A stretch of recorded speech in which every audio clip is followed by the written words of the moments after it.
Assalamualaikum warahmatullahi wabarakatuh.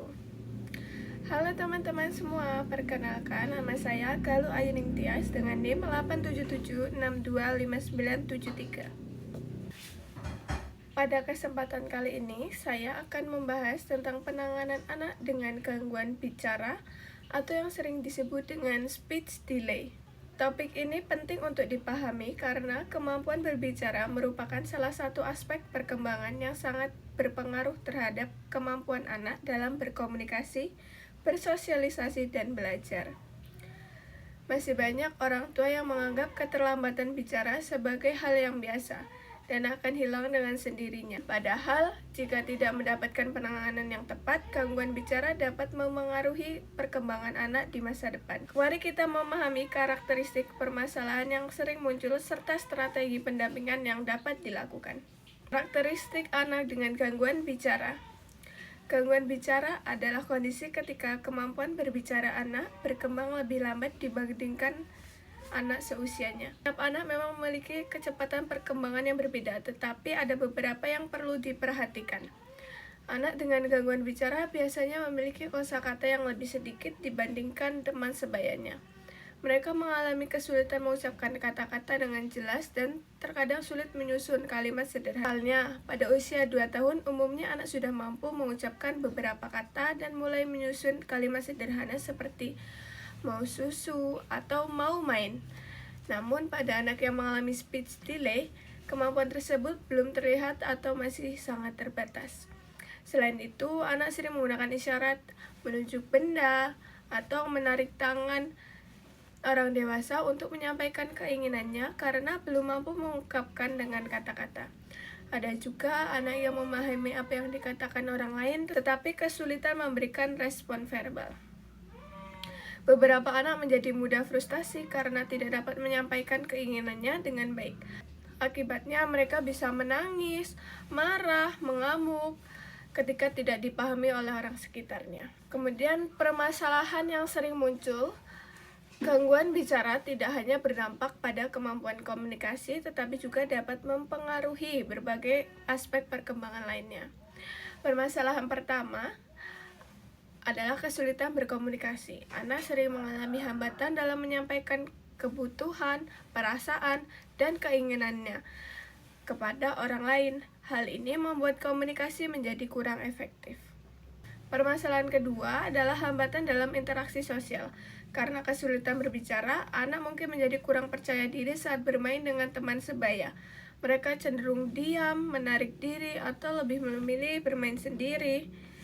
Permasalahan yang ketiga adalah munculnya perilaku emosional tertentu. Ketika anak merasa tidak dipahami, mereka dapat menunjukkan perilaku seperti menangis berlebihan, marah, atau tantrum. Perilaku ini sebenarnya merupakan bentuk ekspresi frustasi akibat keterbatasan komunikasi. Permasalahan berikutnya berkaitan dengan proses belajar. Kemampuan bahasa merupakan dasar dalam pembelajaran. Jika perkembangan bahasa terlambat, anak mungkin mengalami kesulitan memahami instruksi, mengikuti kegiatan belajar, dan berpartisipasi di sekolah. Selain itu, orang tua sering merasa khawatir dan bingung mengenai kondisi anak. Tidak sedikit keluarga yang membandingkan perkembangan anak dengan anak lain, sehingga menimbulkan tekanan emosional baik bagi orang tua maupun anak. Langkah yang pertama adalah melakukan observasi perkembangan anak. Orang tua perlu memperhatikan kemampuan bahasa anak sesuai usianya.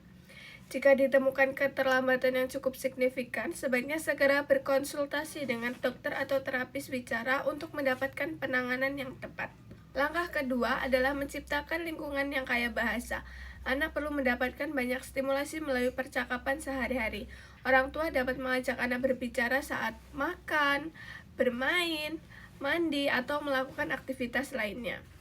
Misalnya, saat makan, orang tua dapat mengatakan, "Ini nasi, ini sendok, adik senang makan nasi." Kalimat sederhana yang diulang secara konsisten dapat membantu anak memperkaya kosakata.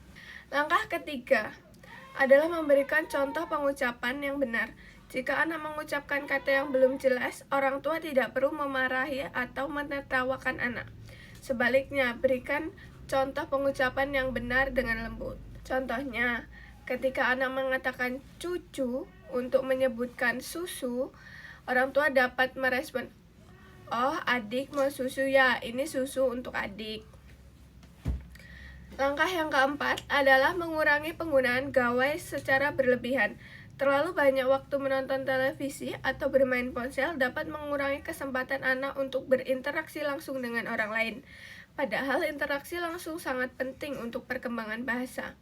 Langkah yang kelima adalah memberikan kesempatan anak untuk berbicara. Jangan langsung menebak atau memenuhi semua keinginan anak sebelum mereka mencoba berkomunikasi. Berikan waktu kepada anak untuk menyampaikan apa yang diinginkannya.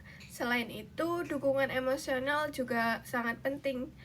Anak perlu merasa diterima, dihargai, dan tidak dibandingkan dengan anak lain. Sikap positif dari orang tua dan guru dapat meningkatkan rasa percaya diri anak. Contoh praktik dan simulasi yang tepat. Ada berbagai kegiatan sederhana yang dapat dilakukan untuk membantu perkembangan bicara anak. Yang pertama, membacakan buku cerita. Membaca buku cerita bergambar merupakan salah satu stimulasi yang sangat efektif saat membaca.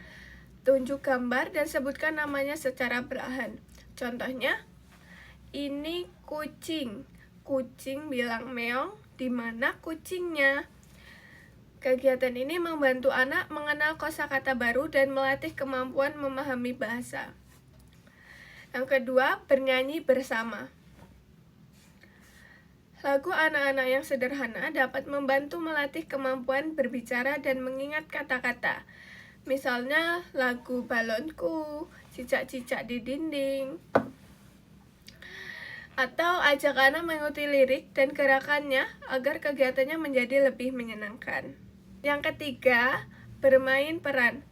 Bermain dokter-dokteran, masak-masakan, atau berjualan dapat melatih kemampuan komunikasi anak. Permainan ini, orang tua dapat mengajak anak berdialog sederhana seperti, "Adek mau beli apa?" "Saya mau roti." "Berapa rotinya?"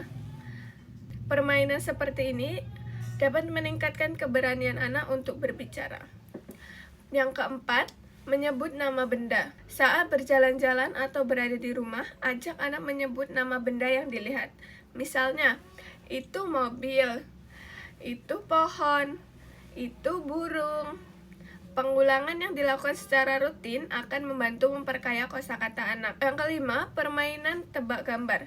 Tunjukkan gambar hewan, buah, atau benda, lalu minta anak menyebutkan namanya. Jika anak belum bisa menjawab, berikan contoh bantuan dan contoh pengucapan. Kegiatan ini dapat dilakukan dengan santai dan menyenangkan agar anak tidak merasa tertekan. Dari pembahasan yang telah disampaikan, dapat disimpulkan bahwa gangguan bicara atau speech delay merupakan kondisi keterlambatan perkembangan bahasa yang perlu mendapatkan perhatian sejak dini. Anak dengan gangguan bicara biasanya mengalami kesulitan mengungkapkan keinginan, memiliki kosakata yang terbatas, dan mengalami hambatan dalam berkomunikasi. Permasalahan yang muncul tidak hanya berkaitan dengan komunikasi, tetapi juga dapat mempengaruhi perkembangan sosial, emosional, dan akademik anak. Oleh karena itu, diperlukan penanganan yang tepat melalui stimulasi bahasa yang konsisten, lingkungan yang mendukung, serta kerjasama antara orang tua, guru, dan tenaga profesional. Dengan pendampingan yang sabar, penuh kasih sayang, dan dilakukan secara berkelanjutan, anak dengan gangguan bicara dapat berkembang secara optimal dan memiliki kemampuan komunikasi yang lebih baik. Sekian yang dapat saya sampaikan. Jika ada kurang lebihnya saya mohon maaf. Terima kasih atas perhatian teman-teman semua. Wassalamualaikum warahmatullahi wabarakatuh.